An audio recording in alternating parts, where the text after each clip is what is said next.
everyone. Welcome back to Ghostwood, the Twin Peaks podcast. I'm your host, Charles Skaggs, here on this lovely rainy evening in Columbus, Ohio. And joining me, of course, is Xan Sprouse. Hello, Xan. How are you this evening? Hello, Charles. Apparently we have caught British today. Well, we were talking David Warner, so it just kind of inspired me. Oh, yes. I can talk David Warner all night long. So, well, and David Warner is, of course... A little early for him, though. Yes, we are, because, David Warner, this is actually relevant to Twin Peaks, because, hey, David Warner played Thomas Eckhart. Thomas Eckhart. Yeah. Eckhart. Oh, wait, that's a different movie. And he is my number one. A guy. A guy. I think it's kind of hilarious that both of those characters have the same name. I know, that is pretty funny. Eckhart. Yeah. But yeah, he's, you notice how easily we slid into Jack Palance from Batman, but it's kind of hard to say the name Eckhart and not think of that. I know. Bit. Yeah. Yeah. Just because Jack Palance is so... He's so good. You know what Jack Palance is? He's like Gary Busey crazy, but not scary. He's like the gentleman version of Gary Busey crazy. Yeah, because he does have like the crazy eyes going. Right, and he has that way of telling you about Ripley's Believe It or Not people, you know, that the dramatic pauses and right, and you know, and just even the things like the one-armed push-ups at the Oscars. He's kind of got he's sort of that character from Batman, but he's so charismatic. Right, he's the gentleman version of Gary Busey crazy. Exactly. Whereas Gary Busey is the drunk uncle version of Busey crazy.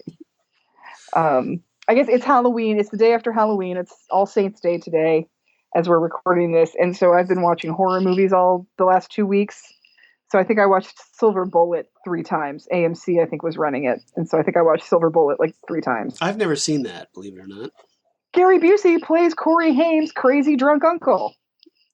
It was the role he was born to play. It's great. And hey, Corey Haim. Who doesn't love a Corey Haim movie? And you know who else is in Silver Bullet? Who? Everett McGill. Really? Big Ed Hurley himself. Yes, Big Ed. Again, I'm still keeping it Twin Peaks, people. I'm not digressing that far. Excellent. Yeah, we haven't. Yeah. Don't worry, we'll get there because we always do. But yeah. Yeah, and he's kind of like almost naked in that too. It's very interesting. Really? Yeah. I'm not sure I needed to know that, but no, like I said, it's just not what I'm used to seeing with him. So it's not. Was it more in a cool Stilgar from Dune kind of way, or was it less so? Okay, spoiler alert, because this movie's over 30 years old. Yeah. He's the werewolf. Oh. So since he's the werewolf, he's like an American Werewolf in London, where you wake up after being a werewolf, you're naked. Got it. I see what you're saying. Yeah. It's after he gets shot with what just happened. Yeah, that whole thing. With a silver bullet. Right. Hence the title. Yes. Right. So. All right. Well, there you go. There's Xan's werewolf movie recommendation for this week. Xan's 6 Degrees of Twin Peaks movie references and recommendations. Exactly. So here in episode 44 of Ghostwood, we are going to be talking about The Man Behind Glass. Which is different than The Mask. Or The Man Behind the Glass, depending on which listing you're looking at, because some sites have it as The Man Behind the Glass, but the majority seems to have The Man Behind Glass. So I'm going to go with that. Behind Glass, yes. Yeah, either way, it's the 3rd episode of the 2nd season. Yes. Or the 11th episode all around, episode 10, the 11th episode. Exactly. Everybody got that? So, yeah, this aired on... Everybody get this so far? I know. We understand it's a little confusing. It's cool. We're here. This is why we're here for you. It's Twin Peaks math. That's right. And it will be different the next time somebody goes back in time, and we don't even know that that's going to happen. And just like Twin Peaks, it could be all a dream or open to interpretation. So after this, everything could be different. Exactly. You could be looking into like a box and then find yourself sucked in and then come out the other end as someone completely different. Speaking of that, did you see somebody posted directions on how to do a Sarah Palmer Halloween costume where Yes, that was me. Was that you? That was me. I posted that. Yeah. There was one, I forget who it was, but somebody on posted on Ghostwood about like I posted that link about Halloween costumes, Mm-hmm. and then somebody made a comment, and I apologize for forgetting who you are. That's what, yeah, I can't remember that. Yeah, I thought it was somebody else that posted that to your comment. But they commented on saying, you know, like something about like the description in the article, because it was making fun of like, well, you have to cut your face off to do the Sarah Palmer cosplay. And then, so they commented on that, and then saying that comment in the article was hilarious. So I actually tracked down on the internet where somebody actually did the Sarah Palmer cosplay with the removed face and, you know, the teeth behind it from I couldn't remember. And I was just like, my jaw just dropped. I'm like, holy crap, somebody figured that out. And you didn't have to cut off their face. How about that? Yeah, it was like they had like a picture of their face cut out and then pasted onto one of those masks, like porcelain masks or something. Yeah, I was reading it. They apparently they took like a screen grab of Grace Zabrisky's face, right, and then put that on cardboard. Which is okay, cardboard. Yeah, or you could probably use. And then they used like makeup or something to cover their own face, and then did the teeth. Right. Maybe it's like a piece of cloth over their face that had the teeth on it. It was probably that just black makeup and then teeth, I think is what it was. Because I couldn't remember who in the thread was posting where the directions were. And right. I'm sorry, I forgot it was you, but that was brilliant. I thought that was fantastic. Yeah, that was. I was in awe of that. I was like, that is so clever. So cosplayers, man, you know, they've got some mad skills sometimes. So I was very, very impressed. Do you really want to F with this? Exactly. Yeah. And now you just need to have like a trucker's, face shredded or throat gouged out. Yeah, and then you need to go with a partner. Exactly. Right, who's dressed up like a flannel wearing trucker with just his throat just gone. Yeah, exactly. Yeah. That would be good. That'd be. And then anybody who knows what you're dressed up as, that's your new best friends. Yeah. Now, going as the experiment would be an interesting costume idea. Yeah, that'd be difficult too. It would be. Yeah. But I'm sure there are lots of good ideas. I know there was a lot of good ideas in that article I posted. Something that inspired. Oh yeah, a lot of them were great. Yeah. But I just thought that one was wow. You always talked about that you wanted to go as Senorita Dido, if I recall correctly. I sort of did this year for I didn't sort of do it. I went as Plum Kettle from Dietland, who was also played by Joy Nash. Oh, okay, same actress. Yeah. Okay, yeah, that's cool. The same actress. Yeah. Excellent. But Senorita Dido has way more eye makeup skills than I think I've got. Now maybe you get somebody to help you or something. Much fancier clothing. You know, like a jillion people. I'm sure one of them could help you out. Well, and I have a relative that does like drag shows. Oh, so well, that might do it. I'm sure I could get some eye makeup help somewhere. There you go. That might do it. All right. Yeah. All right. So let's get back to the episode. All right. So we're going to talk about The Man Behind Glass. This aired on October 13th, 1990. So just past the anniversary not too long ago, here a couple weeks ago. Written by Robert Engels, directed by Leslie Linka Glatter. And there's a number of new characters introduced in this episode. Yes. Now, Xan, I'm sure, could tell you one of them just by the tone of that. Just by the tone of that. Yes. He's a very quiet and he's a botanist. Yeah. Now, is his name Harold, I presume? It's Harold. Yes, Harold Smith. And he's agoraphobic. He's an agoraphobic botanist. Yep. Who has a fondness for raking his own face with a garden rake. Only when Donna makes him. Donna pushes him to that limit. Donna drove him to it. He wouldn't have done it on his own because he wasn't mentally ill to begin with. Well, no one would have tried to force him or go to their house and steal things and then force him into a situation where Donna's mean. That's all I'm saying. I love But Donna's having. I love this whole rationalization thing you've structured here against this. That Donna's just mean. Yes, this grudge against Donna. Yeah. Yeah. Donna's mean. So yeah, of course, played by Lenny Von Dohlen. Yeah, and we also get Michael. Go ahead. We saw more of Harold in, of course, Fire Walk with Me. Right. So. Yeah, because we actually got to see him chatting with the live Laura. With Laura, yes. Until she went all freaky with her like teeth going black and that kind with of her yellow teeth and her brown lipstick and that gray pallor over her skin, going. And at that point, I'd be like, okay, I can't go outside, so you go outside. I'm going to stay here. If something were going to get me to leave the house, I think it would be that. He was he was very calm for that kind of reaction. That's because Harold is sweet and he's worried about Laura and he's trying to help her and take care of her. Yeah. He's not going to lie to her and say he's somebody he's not, and somebody else steals from her. He's not going to do that kind of stuff. Donna. Now the natural human reaction would be to go, "What the effing F, Laura?" But he just holds her while she cries. Yeah. He's a good guy. Okay. Until Donna. Donna's mean. Donna should date Chad. How's that? Okay, Donna's not that bad. Oh, you wouldn't wish that fate on Donna? No, Okay. I don't want Donna. You don't hate her that much. No, I don't. Donna's mean and kind of selfish, but she's not like Chad crooked. Okay. You know? Okay. Chad is like in Twin Peaks. Yes. There's the very, very bottom, is of course Bob. Okay. Okay. So he's the bottom. And then so Donna shouldn't date Bob either.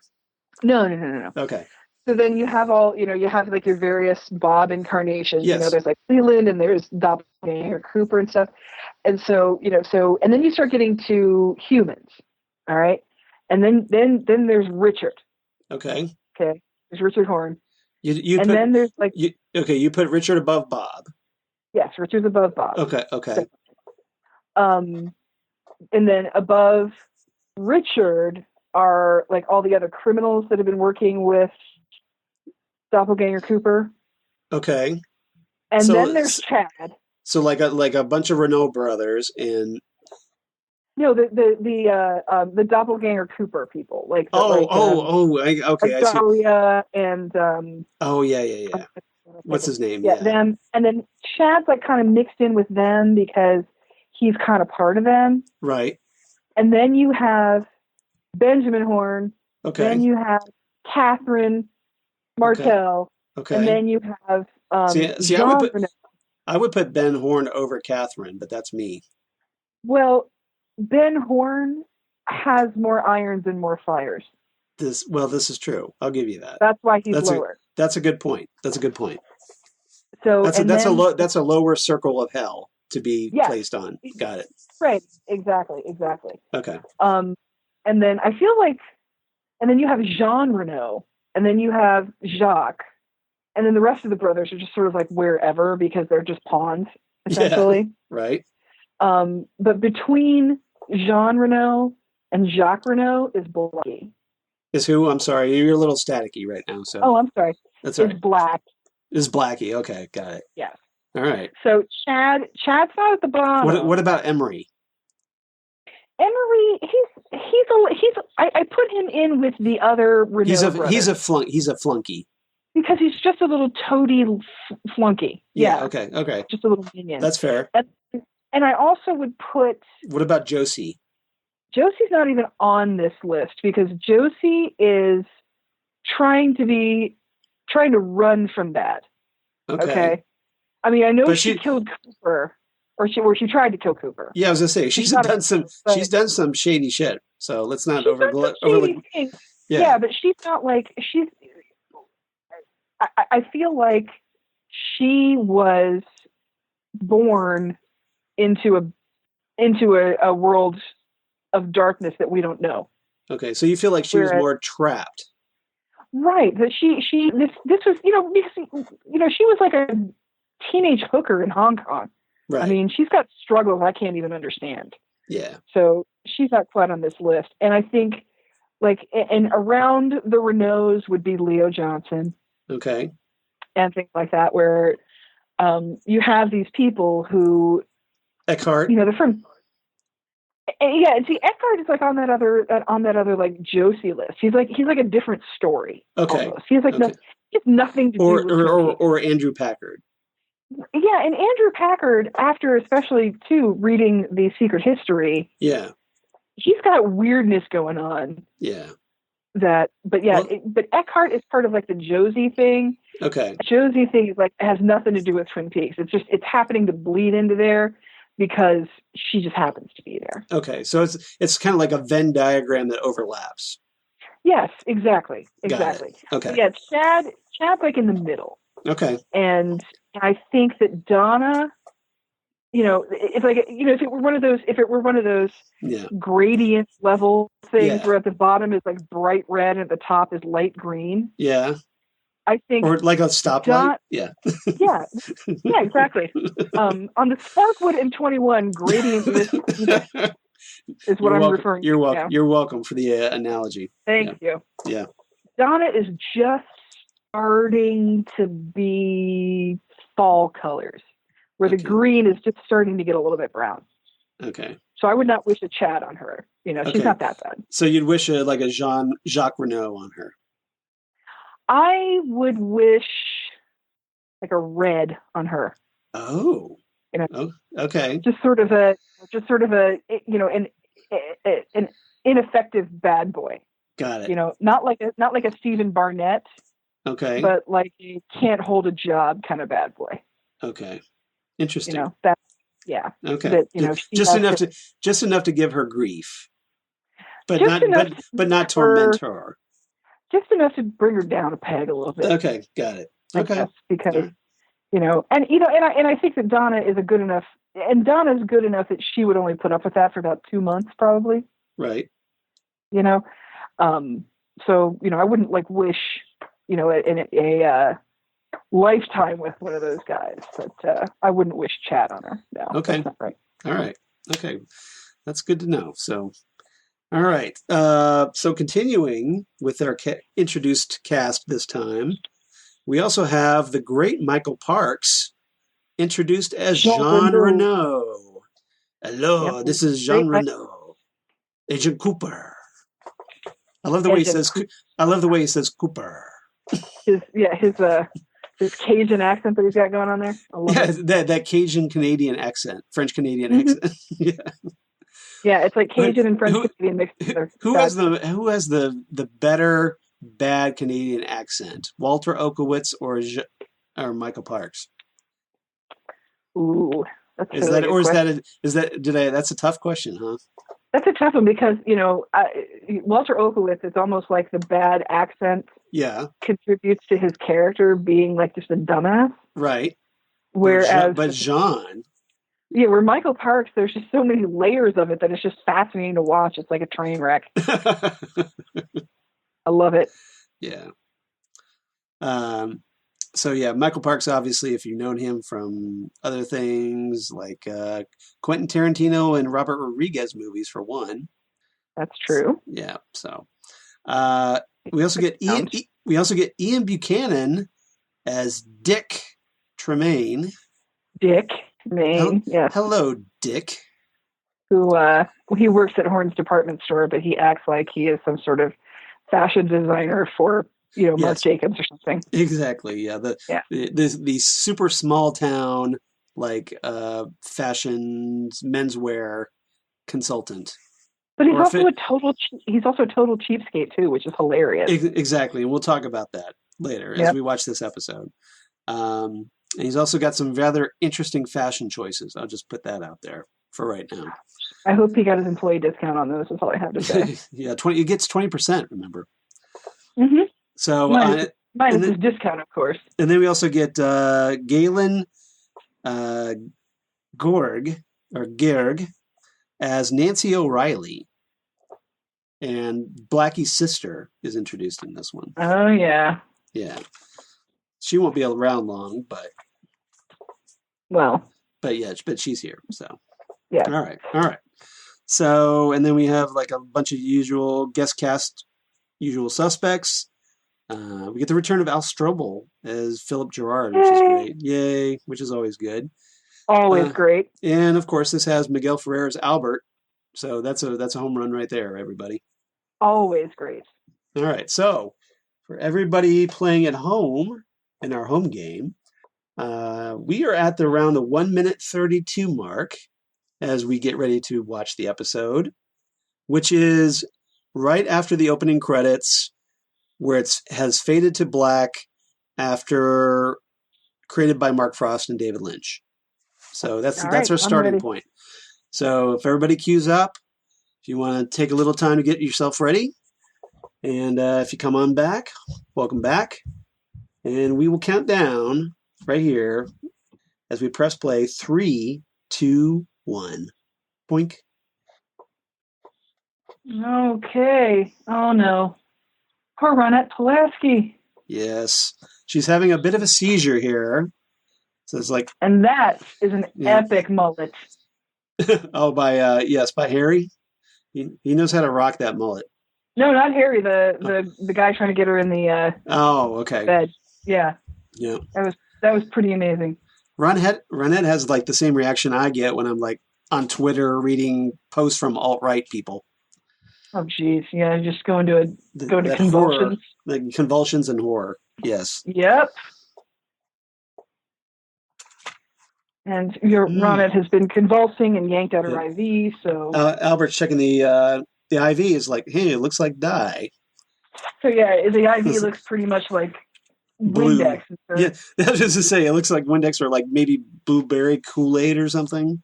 Yeah, charcoalberry fin is within her. Within her IV. Yep.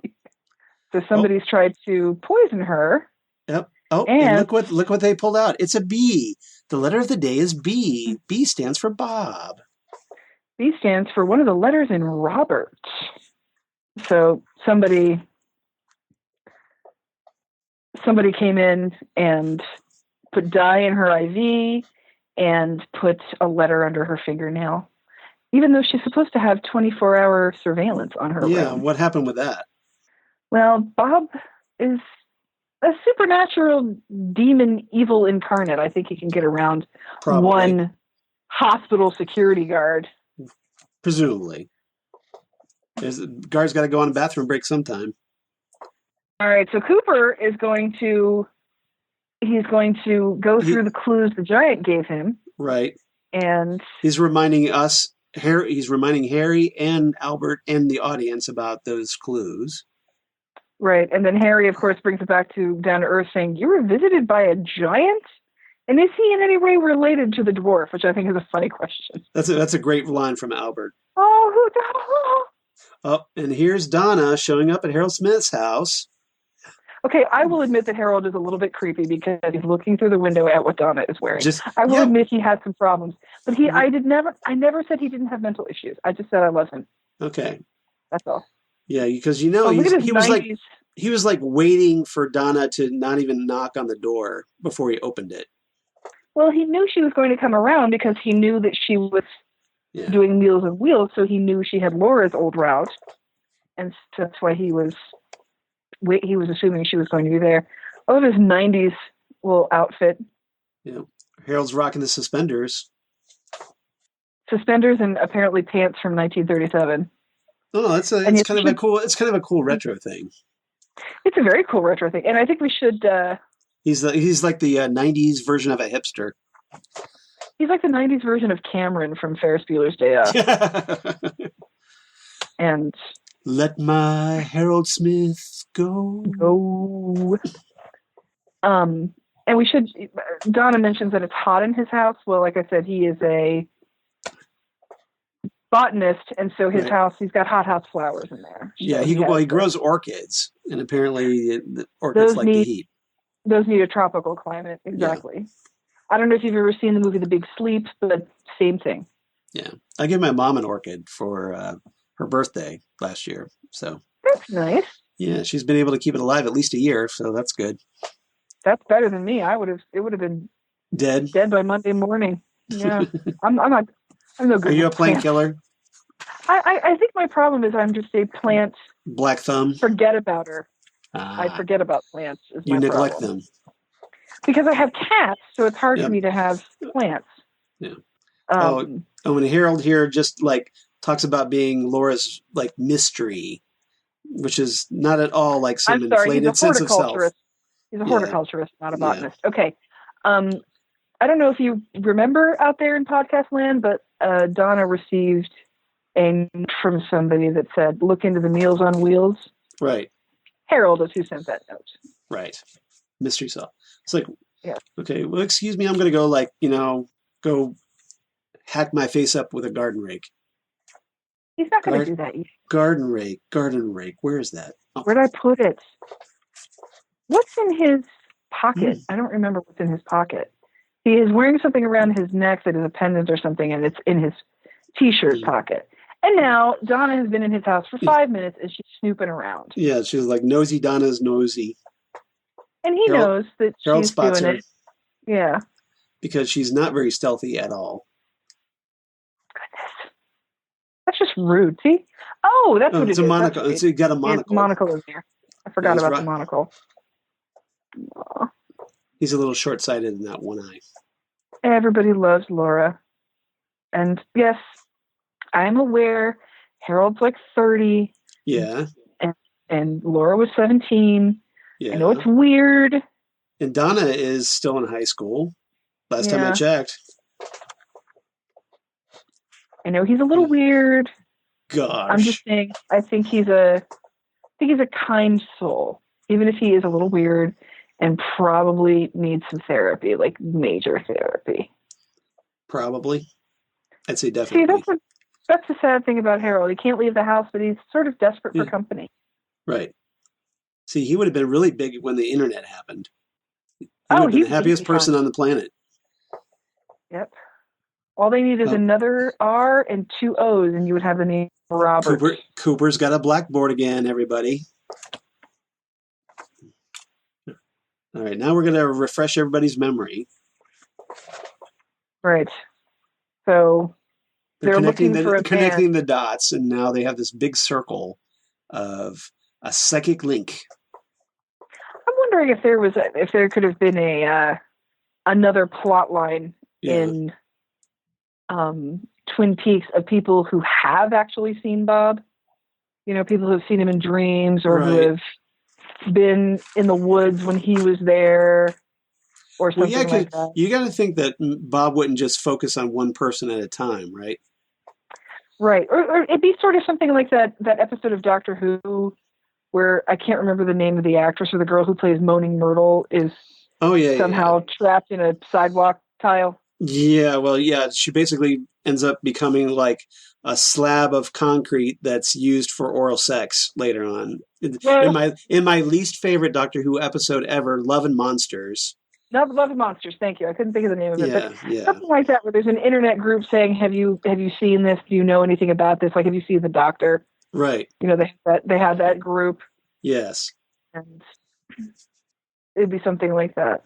So that's the thing. How Albert is saying that they've been looking around every single. Oh, and here he is talking about that Cooper was shot with James Bond's gun, a Walther PPK. That's if you're going to be shot by a gun, that one's pretty badass. Yeah, pretty much. The trail of the man who shot you is ice cold because it was a lady. Yes. Oh, spoilers.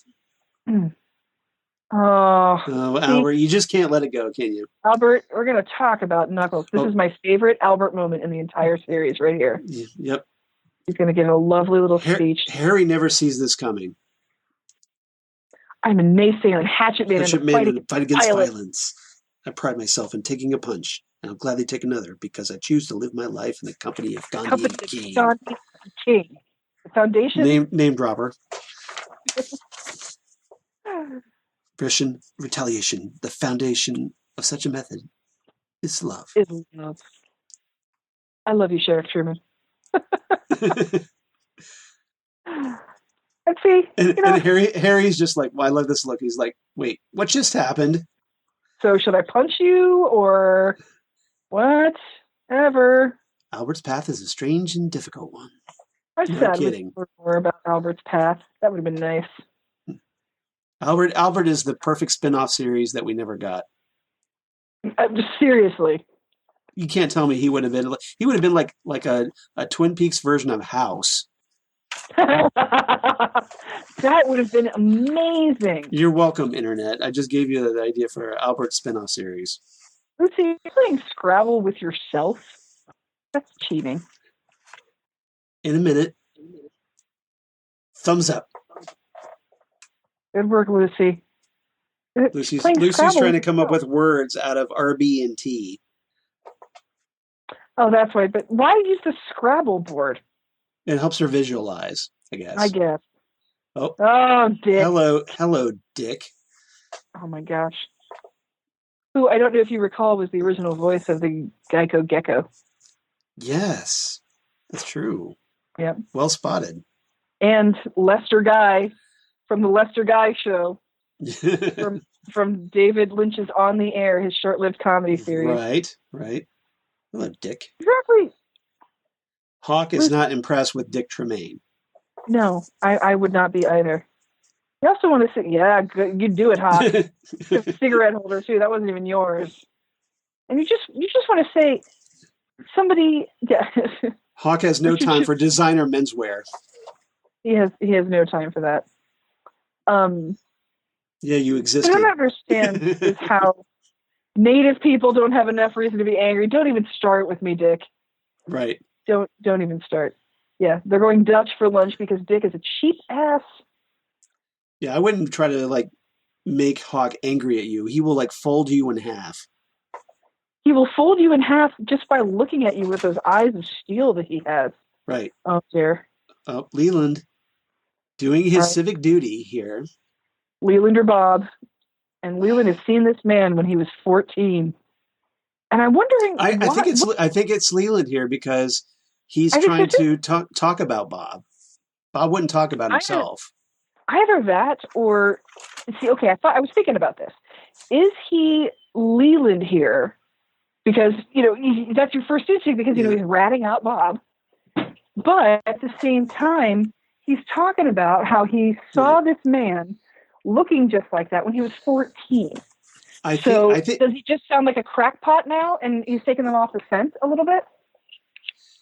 But he gave him the Robertson, which has an R, a B, and a T. And see, I can't see Bob doing that unless Bob wanted them to figure it out. See, that's because he wasn't able to complete a signature. Now this, I think, is Bob right here. Yes, this is definitely Bob right here. Right here, because he's flicking matches. And you can tell by the look on his face that that is Bob right here. Yeah, he's trying. That evil, that little scrunched up face that Ray Wise makes when he's flicking the match. That's Bob. And if we also remember, do you want Cooper to play just blew out the show. Oh, the show. Oh, here it's back. Okay. Oh, it's back. If you remember, do you want to play with Fireboy? Laura said that to James. Yes, exactly. So remember we told you to pay attention to that remark? Well, there you go. This is why. Okay, so we're going to go to lunch at the Double Dutch. R. Yes. It's going to be the Double R. These dinners probably get changed for a 10. Yeah, nothing impresses a woman more, Dick, than taking her out Dutch. And he's talking about filing in menswear. Yeah. I mean, and he's not listening to anything she has to say. Or anything. She's bored out of her mind. Yeah, she's just looking for a way to tell him that she's pregnant, and it's probably his. Yeah, it's a bold fashion choice to wear a cravat. Oh, I hate to a diner. All about this, where he tries to talk about how sophisticated he is due to his Britishness. Yes. It's not odd at all. You Americans are the one that are odd. Yep. He wears a cravat with flannel shirt to a neighborhood diner. It's not flannel. It's just a plaid. Oh, is it a plaid? Okay. I couldn't tell. Yeah. I love this. I lost it's Twin Peaks. You can call 911. So, too busy to call Lucy. Yeah. Well, so he's neglecting his cat. So there's another winner for you, Lucy. Well done. So she went out with Dick Tremayne for about 3 months. Yeah. Was she two-timing Andy? Yes, she was. Or they weren't Lucy, serious, or they weren't, or she didn't think they were exclusive. yeah, I don't know. Just drank 2 bottles of champagne and ended up in a display pet in Hornthorne Furnishings. Yeah. Which I think is pretty funny. Which I think that's pretty racy for Lucy. It seems Yeah, like. it is. Yeah, it is. You know, because that's Lucy's wild side. I mean, it might be closed. The store might be closed, but that's still technically in public. Yeah. So just get a couple of bottles of champagne, and you're gold. Oh yeah, I promised you a new dress at my 20% employee discount. He's got that face that you want to punch when he grins. Oh, this is a great way. I love how she tells him she's pregnant. Dun dun dun. And I just want to know. And he takes us in for a moment. Priggers. Yeah, I love that. Drag on the cigarette. Oh, she acted like she wanted to do it with me through the bars. Yes. What I don't understand is, how does Lucy have the good sense to go for somebody like Andy, right, and also still have the bad judgment to go out of Thursday night for 3 months with Dick Tremayne? Andy was either really upsetting her, or Lucy doesn't know what she wants. Well, I've always said that jerk boyfriends are the female version of the Matrix. Right. You can't be told, you have to be shown. Yeah. Maybe Lucy's just one of those women that used to having boyfriends treat her like crap, so that's what she feels comfortable with. Don't get on your bike and go, James. It just is going to end in heartache. Yeah, you're just going to help some rich lady kill her husband, so... Listen to Maddie. Oh. Dun dun dun. She's holding his hand in public. Apparently obviously consoling a distraught man. Right. In a restaurant by holding his hand on the top of public. The table. Yes, yeah. Is cheating. Well, when you're full of jealousy like Donna is. Oh, he's not old. He's young. He's really good looking. And you just keep going back to holding hands. Yeah. Right. Yeah, you know what, Donna? And you were just mean. Yeah. Ooh, burn. Oh, jeez. I forget. Who was the woman that was wearing her dead friend's sunglasses not too long ago? I want to say that was you, Donna. Mm-hmm. Correct me if I'm wrong. Who's the one that tried to bang me through jail cell bars? Oh, Audrey. Yeah. So apparently they're making home movies with a old school VHS camcorder. Seriously, I love that. My dad had one of those back in the day. One of those things that weighed more than a hard drive computer tower. I don't quite. The thing is, I love how Emery Battis is worried about, whether he's like, she knows I sent Laura up here. Yeah, so did Benjamin Horn. Yeah. What are you gonna, It's just, this is one you of those. You can't handle the truth. This is one of those Batman kind of situations where it's way too complicated than it needs to be. Right. I don't know why they need to get her to force heroin on her, except for this revenge. Well, at least Blackie has an excuse that she's on drugs, so she's not thinking clearly. Well, see, listen to this. This is her revenge plan. Yeah. Yep, because that's what Ben Horn got her hooked. Did her? Yeah. So Ben got her hooked. So now this is her revenge. You're right. Yep. Mm-hmm. That's quite a traveling. Display. Duke goes all out for his display. I'll give him that. Seriously. Sets up this nice little whole tower thing here. That's pretty cool for a traveling shoe display. Yep. Oh. Man likes to give a good selection. I'll give him that. I gotta say too. Uh-oh.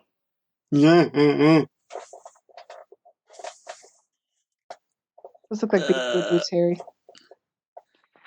I say this most every episode of Twin Peaks, but I love the credenza in the background of this scene. I love the furniture in this show. Oh, my temple.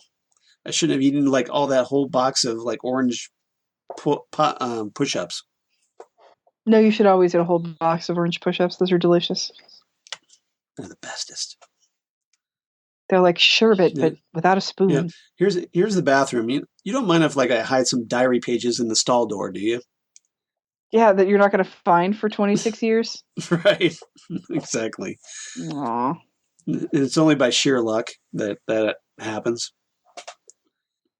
And here we have Shelley trying not to incriminate Leo. Yes. So she can commit insurance fraud. Yeah, so she's doing the whole, I'm not going to testify against my husband, yada, yada. Well, what I don't understand is, would you really, I don't know, I don't care how much money you give me. I wouldn't want, because as we see, and again, I apologize, I'm going too far, too fast. Yes, that's all right. But would you want...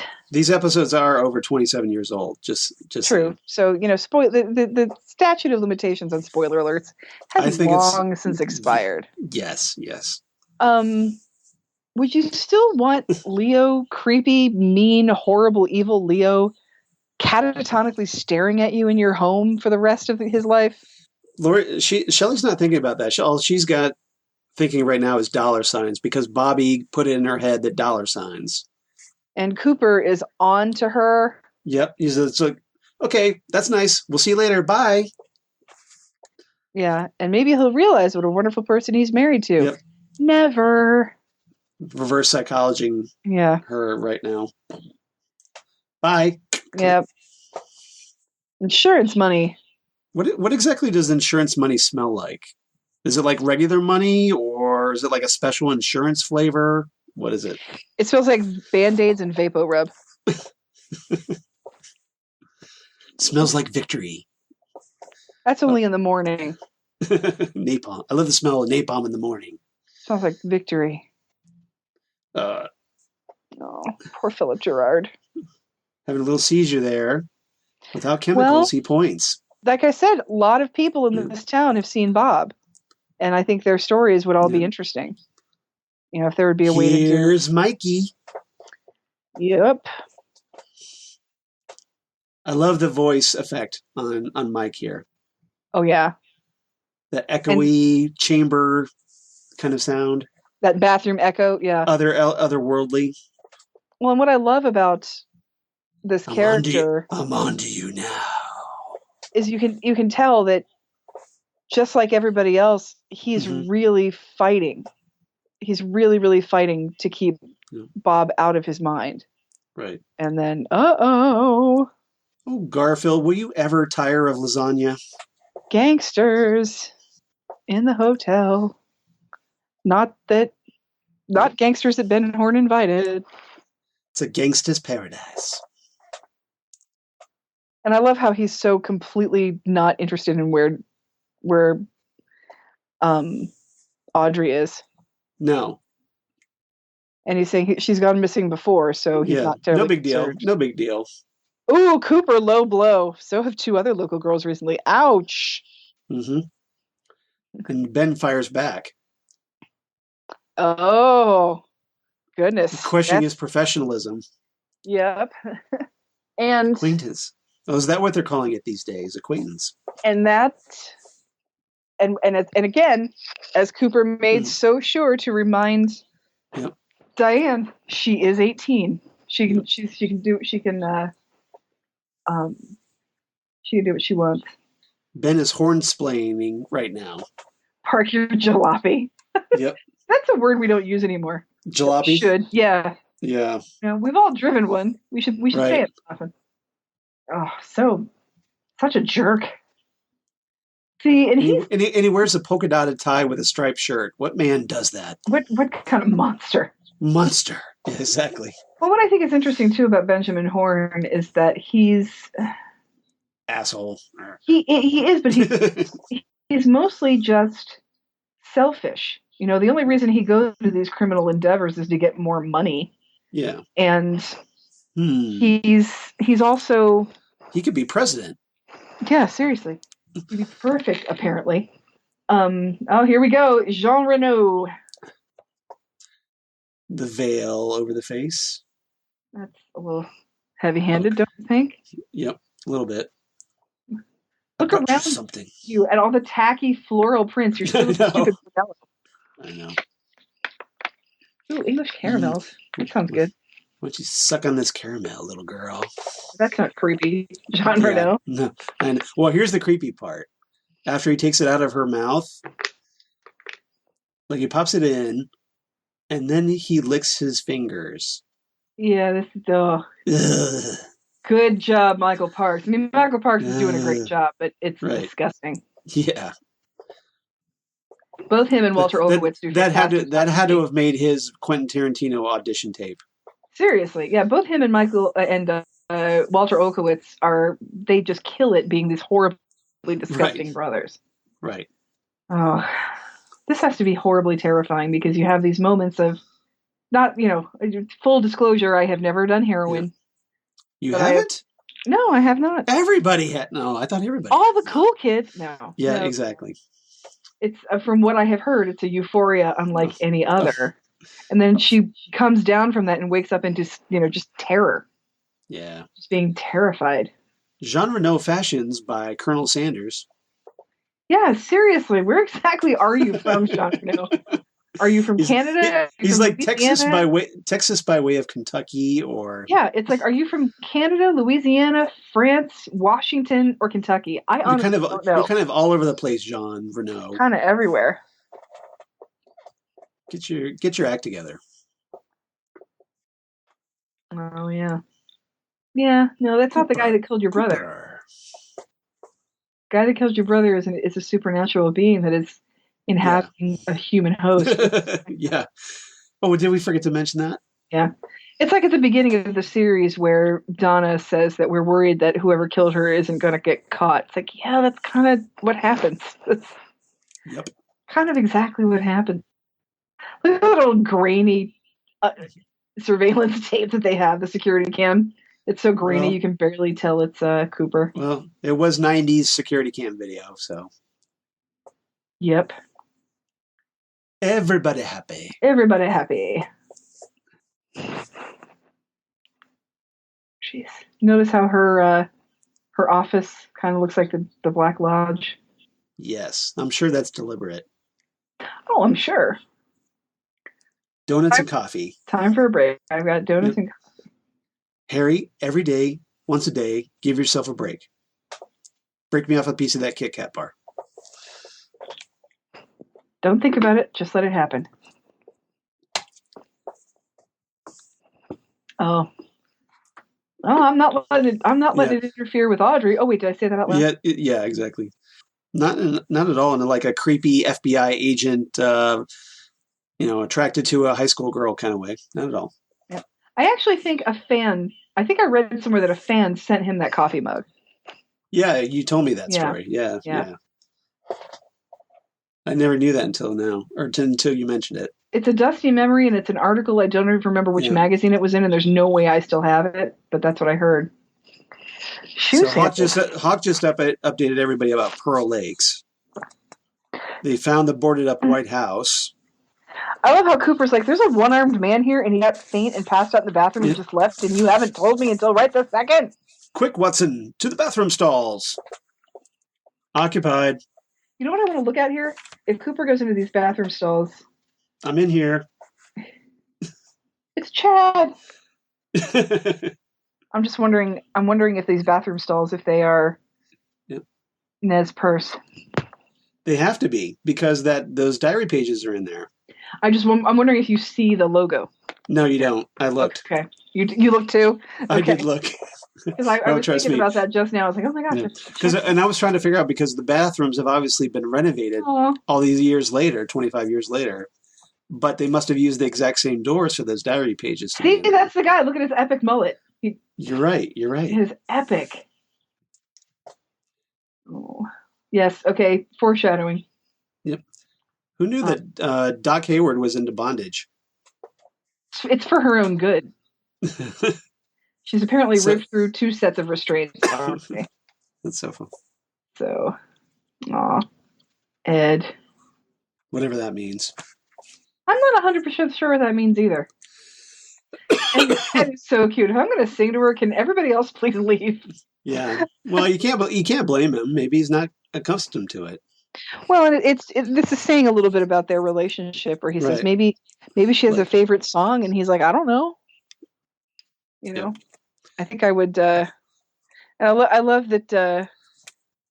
Yeah, he's telling her he's sorry, but he doesn't really. Ed Hurley sings the classics.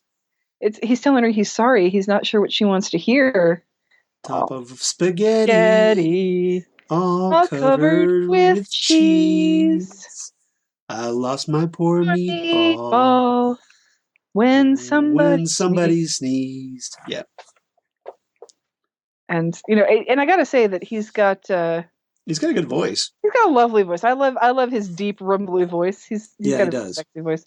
And then she breaks his hand. Crush. Pretty much. Superhuman strength. Hulk smash. No flash photography, please. Oh my God, she's been possessed by like one of those cymbal banging monkey toys. Rock and roll Martian. No, please don't. Everybody stay in your seats. Don't anger the monkey. Don't no flash photography. Yes. And now Wendy Roby is just hilarious here. She's fantastic. She is in high school again in her own mind. So now she's regressed back to her 18-year-old self. She's a senior in high school, and she's going to finally try out for cheerleading. Whether or not she has... You're only 18 once. You're only 18 once. Apparently, you're 18 twice. Yeah, exactly. And I love Ed's expression here. He's just like, he's stunned. Okay, Ed's gone bye-bye, Egon. What have you got left? Sorry, Cooper. I'm petrified beyond the capacity for rational thought. Mullet. Yes, we put a Ghostbusters reference into a podcast about Twin Peaks. Everybody's happy. Epic mullet. This should be a drinking game. Meanwhile, the luau room. Dr. Jacoby has apparently a private nurse. No. That's his wife. Yeah. Aolani Jacoby. Yep. The one and only time we see her. So the question is, what happened to her in the 25 years before he started making out with Nadine? I have a theory about this. What? I think it was her either passing away or leaving him. Probably leaving him and then taking the house in Hawaii and any other money from any properties they had. Right. That made him go crazy and have his conspiracy theory radio show or video podcast. That's a great theory that finally sent him over the edge. That's finally turned him into Dr. Amp. Yep. Because do you know where your freedom is? Those miserable F's are at it again. Yeah. I think that's probably what it is. That's okay. Golf puts me into a sleepy trance too, so I get that. Yeah, this would put me into a coma. Wait, how do you get to bring your own sheets to the hospital? Right. I wonder if he's like, hey, I'm a doctor here too. Let me do what I want. It's like he moved in.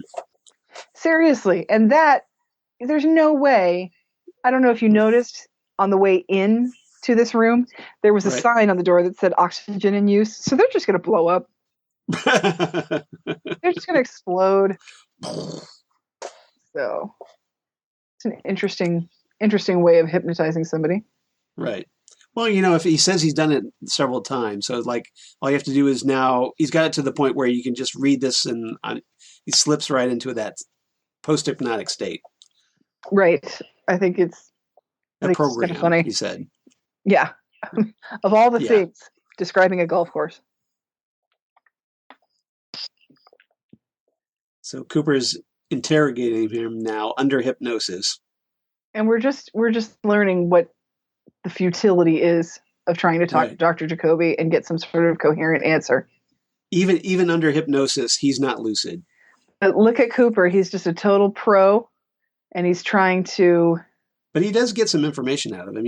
They run down the whole thing with Leland killing Jacques. Yes. He's trying to be patient. Cooper's doing a good job. Who's holding the pillow? Who is it? I know him. It was that guy from RoboCop. No. The other guy from RoboCop. No, not that guy. The other guy. The other guy with the hair. Yeah. Not Miguel Ferrer. The other guy. A lot of people in RoboCop in this series. No kidding. I never really thought about that. But yeah. Bob, is that you? Whatever he's paying you, I'll double it. Right. There's a strong RoboCop Twin Peaks connection here, people. You do know that orchid is going to die like after one night in this Washington air. Right. Things have been pretty strange. I stole your boyfriend away, and now your cousin, just like you, is going to take him away from me. And there's this guy named Harold that's like too old for me, but kind of cute. But I'm going to totally screw him over and make him scratch his face up. And oh my God, I've gone cross-eyed. Also, I smoke now. And I tried to like have sex with people through prison bars. Thanks for the sunglasses. You're a great friend. I miss you, Laura. Yeah, after you died, we kind of got together, and now it's a mess. And I think this is an interesting scene, though, because only Donna would take the superior position with a dead person. Well, it's an interesting scene, and I think she's doing a good job here because there are all of those emotions that you go through when somebody dies. Right. And one of them is being extremely angry. And she's hit the on the 5 stages, she's hit the anger phase. Right, because and it's not of grief. Right, and she's not mad at her because of the James thing. She's mad at her because she's left her alone. She doesn't have her best friend anymore, and she's learning that her best friend was completely self-destructive, and this is very possibly an avoidable situation. And we know it's an avoidable situation because we know that somebody can live well into their 40s with Bob in them. Right. Leland's proved that. Right. Yeah. So, but she's blaming Laura for all of Laura's problems still affecting everybody in the town. Yeah, she's mad, and that's a very normal reaction to someone who dies in such a... It's like, we're still dealing with your shit. We're still trying to solve your problems. It's not me. It's not James. It's not Maddie. It's all about you. I learned it from watching you. Okay? I love that line. It's almost like they didn't bury you deep enough. That's just... that's pretty harsh. But it's so chilling. It's so chilling. She's just furious. Yeah. I can't find Donna. I've looked everywhere, so now I'm in the one house I know she's not. Right. Oh, he's back from dealing with his mom, and then that scene that was going to be worked back in. It was supposed to be a deleted scene, or is that deleted scene from way back? They're going to try again in this episode, and they deleted it from this episode as well. Well, and that's the thing, because we don't need... Oh, here we are making out. Well, no, we're almost gonna, but we're gonna... Well, she did realize get kissed. Well, they kind of kissed. I wouldn't say it was anything to write home about. But here they're just hugging. Everybody's hugging. And Donna's there. Dun, dun, dun, dun, dun, dun. So, I got a question. The Palmers ever lock their doors? Yeah, I know, right? Everybody just walks in. And you'll see more people just walk in later.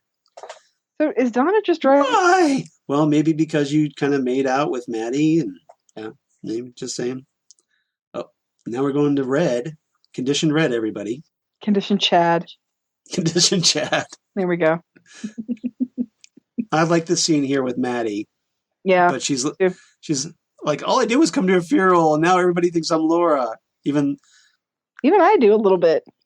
It's like, I'm not Laura. I'm nothing like Laura, even though I look like her, and I got rid of my glasses, so now I look really a lot like her, and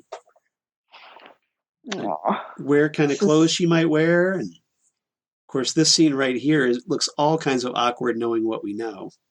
This scene to me is terrifying because of that, because of what we know. Right. And we are very obviously Bob here, because he seems as though he's trying to stifle... Bob's wearing his Leland face right now. He's wearing his Leland face, and the whole time he's trying to stifle a laugh, and he's trying to say Yep. the... Yep. Well, he gives that little hint there. He goes like, "I Yep. just wish that everything could be like that time up at Pearl Lakes." I'll bet you do, Bob. I'll bet you I do. bet you do. Yeah. Oh, speaking of just walking in, here's Cooper and Harry. Grand Central freaking Station here at the Palmer House. Well, we got to talk to you about some crazy crap. Because we're pretty sure you just killed somebody. You're under arrest for the murder of Jean Renault. One damn minute. I'm coming. I'm in a bathrobe. Stop it. I'm almost at the door. Stop knocking. I didn't know where else to go except to the person I just met and who is way sweeter than I deserve. See, this is what I like about Harold. He's genuinely caring and he likes to listen to people and he's an observer of the world. Well, the thing is, he's not going to go anywhere else, so he's that kind of safe space. Not even that he won't go anywhere. It's just that because he doesn't. Yeah. He's an observer and a listener, so he's willing to help. He keeps journals on everybody too. Which I know is creepy. Yes. I know that's creepy, but one of 50 million reasons why he's creepy. Yeah, I'd say so. Uh-huh. Here, let me put this around you. I'll get you something to drink. Fresca? Fresca. Fresca, yeah. Always Fresca. Oh, Harold. Who doesn't love a Fresca? Garden rake. Oh. You're rushing the garden rake, Charles. Don't appreciate that. That's gonna be really funny when we actually get there. Trust me. This flower is gonna have Donald Sutherland inside of it. It's a pod. Look out. Don't fall asleep, Donna. What? What in the world? What in the world, according to Garp? What in the wide world of sports can this be? Now, this is the Diary of Laura Palmer, written by Jennifer Lynch. Oh, executive producers Mark Frost and David Lynch. So, okay, I'm not saying Harold doesn't have his creepy moments. One or two. I'm not trying to excuse his creepy moments. He is very weird, and it could go south really fast. Right. But Donna just full on takes advantage of him by, she full on takes advantage of the fact that he's crazy. I mean, and I think there's a little bit more of a, and this is going to sound really strange, but there's a little bit of a forgivable purity quality to his crazy because he's literally crazy. He has a legitimate mental issue and he's harmless. Just as long as you don't walk by his house, he's not going to do anything to you. And if you walk by his house, the worst thing he's going to do is write down what you were wearing that day.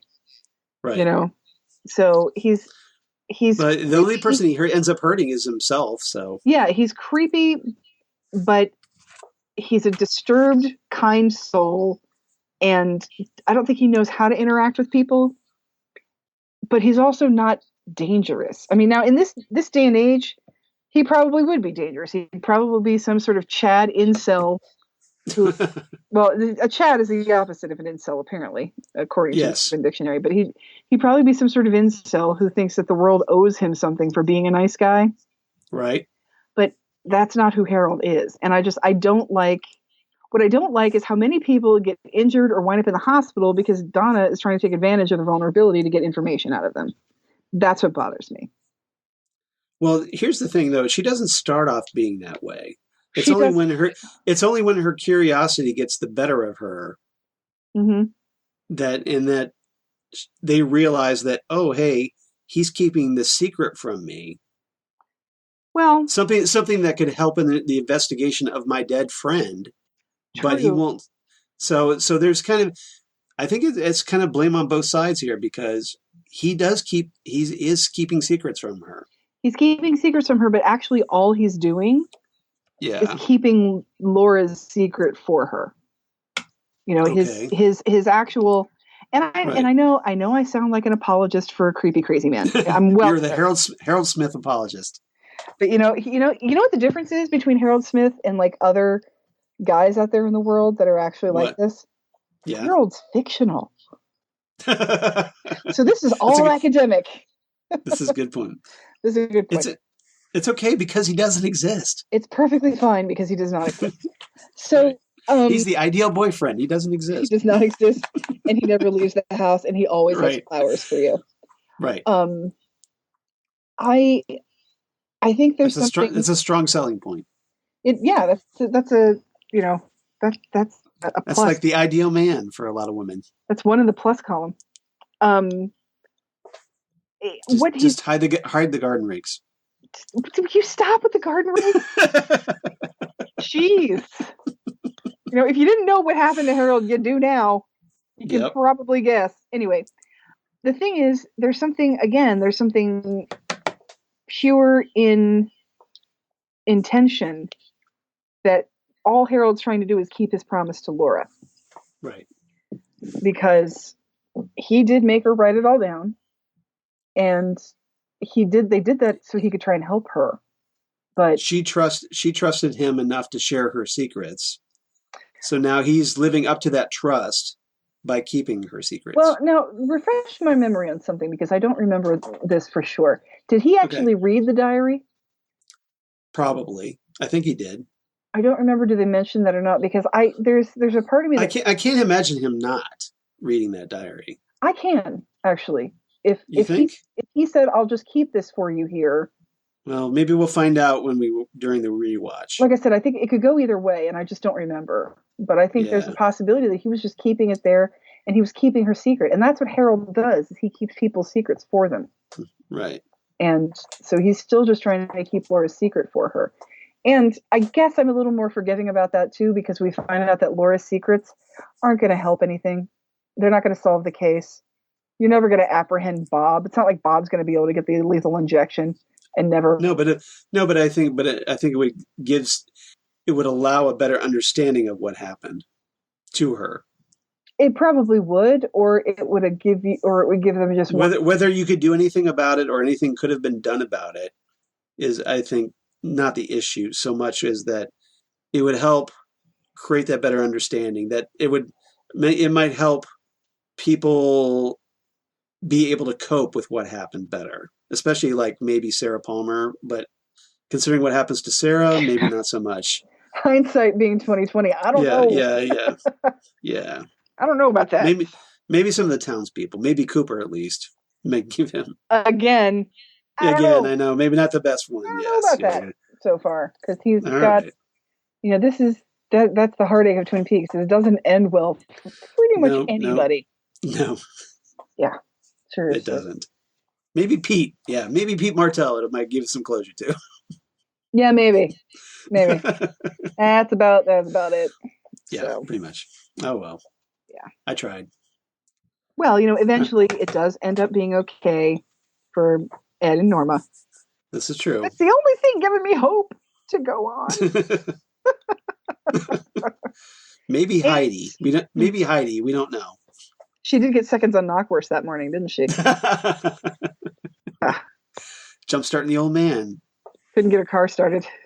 But yeah, that's the thing. It's like I just know that this is I'm aware of the futility of all of this investigating, and that's heartbreaking in itself. It's that sort of heartbreaking that goes from heartbreaking to cynicism. Like, what's the matter? But at this point, you can't be so fatalistic, because at this point you have to kind of keep it in perspective of where these characters are at this moment. Yeah. So very true. You kind of have to shove the future off to the side a little bit. You have to let the art let things play out. Yeah, let things play out. And I'm trying, but yes. Again, I don't. As David Lynch likes to emphasize through visuals, it's all a big circle. Draw it on the board. Yep. Throw rocks at it and see what sticks. Just make sure Andy stands far enough off to the side so he doesn't get hit in the head. But. Yes. So what's your rating for this episode, Charles? I give it 8.5 orchids on Laura Palmer's grave. Oh, interesting, because I gave it 9 hybrid orchids. Oh, very nice. Yeah. I guess I could also. I had a backup because I didn't know if you would take mine. So had chewy caramels as a backup. Ew. Ew. Nasty. But I went with the orchids first, right? Or I could take another one. I could do 9 out of 10 employee discount dresses. So you really like this episode because of Harold Smith, presumably. Well, I really like this episode. A lot of it's Harold, but it's not so much not for the jokey reason I think you're thinking it is. Right. Harold is bringing this back to the mystery that is Laura. Okay. And the fact I remember first watching this episode, and when it ends on that diary, I'm like, yeah, I need the next episode, and I need it right now. Right. This episode, I will give you that this is a great infusion to kind of get you jazzed about that mystery again, because right. with introducing all these characters in this episode, especially Harold, mm-hmm. and then with the reveal of the diary at the end of the episode, you're just like, yeah, what happens next? Yeah, this is obviously way before binge watching. Yes, but way before. But this would have definitely been a binge watching moment, that you need this new episode now. Right, exactly. And I remember, when I was watching this, I was just like, okay, I need to know what happens. Well, because what happens is that we of course start with the death of Laura Palmer, and as we're going on, we're learning more and more about her. But then we start to sort of back away, because then we start talking about the Renault brothers, and then we have Audrey's saga that I'm really wanting to make sure Audrey's going to be okay. So we've got that in this episode as well. We've introduced Harold and how he keeps Laura's secrets for her, including this diary. And we're getting somewhere with the one-armed man. There's movement. And that was a big development in this episode. Is like, hey, we finally got to see him as Mike. And we started to understand, okay, maybe he's like, we see him that it's almost like he's possessed. And that kind of puts something in our head. And you just want to say, okay, he's possessed, but not by Bob. He's like a minion of Bob. He's something else. So what that does is that broadens this Bob folklore even further than we thought it went. Apparently he's hunting Bob for some reason at this point. Right. I'm sure he owes him money or something. But and then you have Leland. This is our first glimpse. $2. That's my favorite Better Off Dead quote, by the way. Really? That's your favorite one? Yes. I love the paper boy in that. Well, and I just love he's like, he's going to kill him for those $2. I know. That's what I loved about him. You know what my favorite Better Off Dead line is? What? I've been going to this school for 7 years. I'm no dummy. That's a good one, too. I like that one. I've been going to this school for 7 years. I'm no dummy. So get back to the diary for a minute. So when I was watching this in the 90s, I kind of felt good in the sense that because by this time the Jennifer Lynch book came out. Uh-huh. So when they were talking about the diary, it's like, oh, hey, I've got this here. Yeah. And I can read this and go like, oh yeah, I kind of know some things they don't know. Right. So that was at least some sense of comfort. Like, it wasn't as, you felt like, okay, it wasn't as demanding of like, I got to know what happens next. Well, I know some of what's in the diary. Yeah. And it's going to be great to see what these characters find this out. It's going to be great to see how it plays out. And also, this is our first glimpse of Leland having any sort of connection to Bob. Right. We know something weird is going on with Leland because of the whole dance with me and the white hair and the singing. Well, before it was kind of goofy. And now in this episode, there's this darkness around Leland. It was goofy. That we haven't seen before. Right. It was goofy until he killed Jacques Renault. Right. And then shit got real. And so we know he's doing these really goofy things, and he's making weird faces. He's showing up at the wrong time and doing the wrong things. And And then we find out that he too has seen Bob, and you're like, oh hell. Yeah. Like, what does that mean? Right. And Now you haven't quite connected the dots yet. right. And I like how this, because I think, but it's like there, at this point at least, that there's something going on with Leland that's important here. right, there's something going, and this is our first real glimpse of that, because we know that, and so we're watching it doing the Bob or Leland game. But when you're first seeing this for the first time, and that's the first time you've seen this episode, you're like, what? Wait, slow down. He knows this guy too. He knows, like, and everybody who seems to have seen him is having problems. There's Laura's dead. Ronette Pulaski is in the hospital with seizures. Right. And this one-armed man that sells shoes sees a picture of him, goes into the bathroom, shoots up, and then turns into a completely different guy. So anybody that's ever come in contact with these people. So what happened to Leland is your question at this point. Yeah, what's Leland's deal? And how did he first see him when he was 14 and get all the way up through life perfectly fine, married with a child, good paying job, well-standing member of the community. How did he do that? And then all of a sudden, it's like his warranty expired and all hell breaks loose with him. What is going on with him? And I think so it opens that question. It opens the question of what the hell is in that diary. Right. And I think that rekindles your vehement desire to have to make sure you see this show. Right. I think it does a really good job with that. And I hate to admit it, it's very silly, but I love Wendy Roby doing a teenager. I love her. See, I was not a fan of that storyline back in the day. I liked it because I thought it was funny that the only person that would fall for Mike's crap is a naive, crazy woman who has amnesia and thinks she's 18 again. That it takes a crazy person to fall for Mike's crap, which I thought was well, and she also redeemed Mike. Mike Nelson. She did, absolutely. She, because remember, he was just Bobby's, hench bro. And I don't even know if he was Bobby's little hench bro. They were just, because Bobby was like Laura and had his own dark side outside of school. But, in school, they were just the typical,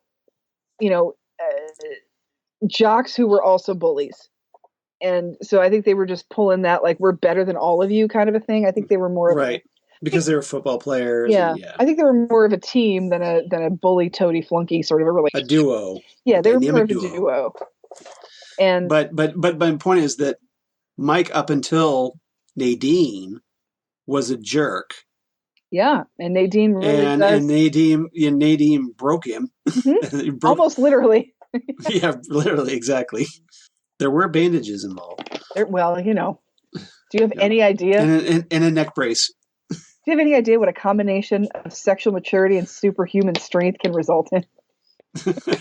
One of my favorite. That's probably his best quote from the series, not just from Mike, from this series. I think that's hilarious. That's probably Mike's best quote. I love the scene where they try to sneak into the Great Northern together as a married couple, and their names are Mr. and Mrs. Smith, and he's wearing like a Rex Harrison hat and like a tweed overcoat, and then they see somebody they went to school with, obviously they're busted. It's just I think it's cute. Now who's getting ahead? I'm always getting ahead. I know. It's like one big nebulous ball for me. It's like for me, Twin Peaks is like Dr. Sam Beckett's theory of quantum leaping, where all the moments of your life are in a ball and they all touch each other at the same time, and you can travel from one to the other without even noticing it. Is it future or is it past? Yeah. See, Twin Peaks understands me. Twin Peaks understands how my crazy, crazy brain works. Oh. Well, it's not just your crazy, crazy brain. It's my crazy, crazy brain as well, obviously. It's nice. It's nice to be with you on this ride, Charles. I hope so. I mean, we've been doing it for 44 episodes now. I hope you're enjoying it. Well, I hope you're enjoying it. I'm always enjoying it. I get to talk to one of my favorite people in the universe. Seriously, we get to watch a great show. We hang out with each other. I have a great friend, and I get to watch Twin Peaks, and talk about it, and what's wrong with that? Not a damn thing. Nothing. What is not a damn thing? I'll take what is not a damn thing for 500, Alex. What is not a damn thing for 500, Alex? Twin Peaks. What is wrong with Twin Peaks? So, next time on Ghostwood, we are going to talk about, you guessed it, Laura's Secret Diary. Laura's Secret Diary, which she's full of secrets. Full of secrets, yes. And Harold Smith knows some of them. And so this is episode 4 of the second season. So we'll be talking about that. And if you got any thoughts about that episode or this episode or any other episode that we've talked about here on Ghostwood, or Halloween costumes or anything, or Halloween costume, yeah, tell us about your Sarah Palmer Halloween costume, everybody, because I want to know. Yeah, did anybody do a Twin Peaks related Halloween costume? Exactly, and if you do, send us your pics because we'll post them. I just thought of my costume for next year, which is I'm going to be Freddie McRubberfist. I'm just going to wear one green glove. That's what I'm doing. That's awesome. Freddie McRubberfist. I like obscure and simple costumes. I respect that. Those are always nice. Yeah. I respect that. All these cosplay friends with their makeup and their sewing. I just know. It's like, that's just so much effort. Just can't handle it. Just get a latex glove, you're gold. Yeah, and you know what's going to happen? I'm going to go to the hardware store. I'm going to find just one right one, and I'm going to leave crying because I'm going to be so freaking scared. Well, what if you put it on and it doesn't come off?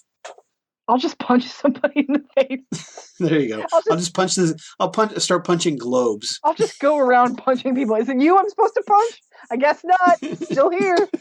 Next. Who's next on my punching quest? for to see my hand again. I've been possessed by the spirit of Freddie McRubberfist. That would be like some sort of great anime, like Inuyasha, where he's got to travel around looking for all those shards. It's like, I got to travel around the world punching people to see if my glove will finally come off. Nice. That would be awesome. There's a saga in there. All right. Yeah, seriously. The saga of Freddie McRubberfist. There's got to be Freddie McRubberfist fan fiction out there. I need it. The ballad of Freddie McRubberfist. I need it to happen. All right. So yeah, we're going to talk about Laura's Secret Diary. So if there's anything else you want to talk about here, or drop us a line here at Ghostwood, we'd love to hear from you. We would. Especially those Halloween photos. Heck yeah. And you can reach us at Ghostwoodcast on the Twitter machine. Or you can go by the email. The email at ghostwoodpodcast@gmail.com. That's ghostwoodpodcast@gmail.com. Or you can reach us on our Facebook account, Ghostwood, the Twin Peaks Podcast. Love to hear from you there, and that's a great place to post your pics. Just saying. Heck yeah, it is. So drop us a line there as well. We'd love to hear from you. And Xan, where can they reach you on the interwebs? I am on the Twitters and on the Instagrams as Udanax19. Right. What about you, Charles? Of course, I'm at Charles Skaggs on the Twitter machine, at Charles Skaggs on the Instagram, Facebook at Charles Skaggs in Hilliard, Ohio, or my blog of geeky things. Damn good coffee and hot. Damn good coffee and hot. Never gets old. Never gets old. So where I talk about Ghostwood, Twin Peaks, talk about my other podcasts I do for Southgate Media, including Next Stop Everywhere, the Doctor Who podcast. Woohoo! Woohoo!